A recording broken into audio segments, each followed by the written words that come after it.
This is appalling news. I'm Paul Chatto. When one mentions Australia, the first thing that comes to mind is a former British prison colony populated by tough blokes and tougher women, and honest people who speak their mind, where they eat Vegemite straight out of the jar, and sexism is a feature, not a bug.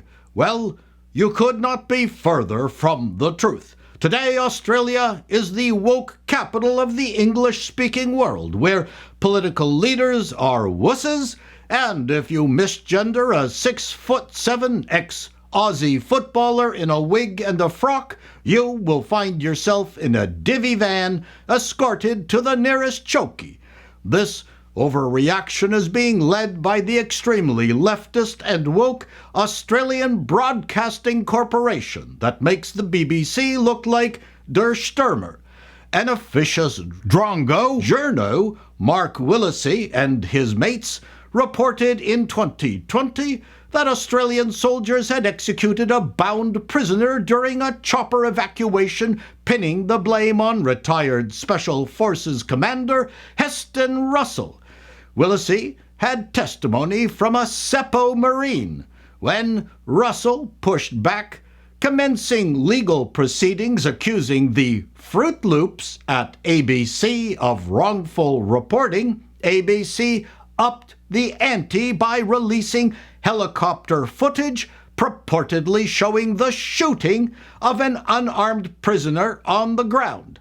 Of course, the UK's Pravda, The Guardian, joined the pylon. Well, Russell was gobsmacked and ready to spit the dummy. The problem was that the U.S. Marine source warned Willesee about his hazy memory and couldn't remember specific enough details. Also, the helicopter footage was not from Russell's stint in Afghanistan. Also, the footage was re-edited and the audio doctored to create a fake video. A totally shonky bit of business. But finally, in a September judgment, it was aces that the judge ruled in Commander Russell's favor, who was grinning like a shot fox, and creamed ABC, who was totally sprung, accusing it of porky conduct. The pikers at ABC's response was to finally pull down the doctored video and story. The bad news was no apology was forthcoming. Mark Willesee, the lying bitzer, did not show up to report on the proceedings. The Australian Nasho didn't mention a word of support for Russell for the past 3 years. None of the commanders and generals he served under showed up when the ruling came down, and Russell was awarded only $400,000 from ABC. We say this is bad news, as this should have been in the millions. We wonder if all the judge was wearing under his robes was a budgie smuggler. It took the judgment for these ABC whackers to finally take down the porky video and prove that journal Mark Willesee was not the full quid.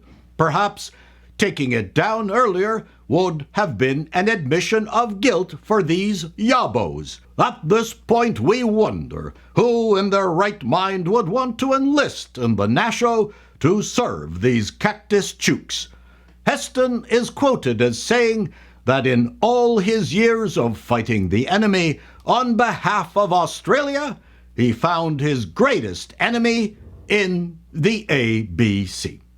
Appalling News salutes this Aussie battler. Any right-minded person would want to chunder hearing what happened to Commander Russell. Hopefully, he cracked a pint of his favorite amber fluid to celebrate. This has been Appalling News, and that's the way it is.